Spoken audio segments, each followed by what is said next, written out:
So, Chris, one thing I think we've talked about in the past, and especially with some of this audience, is how did your team go about evaluating and making the decision to move to Onshape?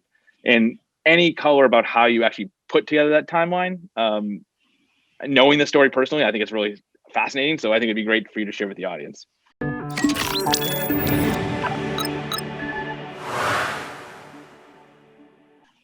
Sure. When we were first introduced to Onshape, we were quite interested. And there were three things that we were really looking at. One was collaborative. How, let's say, what are the opportunities it opens up for us in changing the way our engineers work?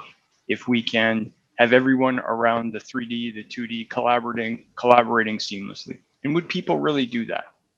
The second point was productive. So we are traditionally 95% in CATIA.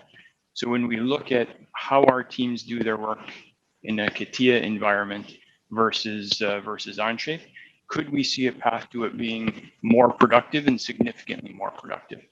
The third one was modern. So when we look at the architecture behind Onshape, the 3-week release cycles, would we see that the development velocity, the new features and capabilities being released are rapid enough to catch up and eventually exceed those capabilities that are critical to us in Onshape?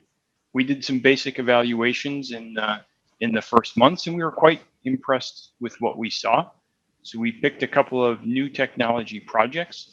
We put the full cross-functional product development team into Onshape, and in parallel, we started to look at the deeper capabilities against our traditional components. After about 12 months of these pilots, we brought our teams together from around the world. Our global design leaders from all the countries that we operate in, our CAD experts, our design automation tools team, and our PLM team as well around the data management. And we got together and we said, do we think this is possible? Do we think it's better? Do we think that we together can be committed to making a change from one primary CAD system to another? And together we agreed that this is where the future was for us.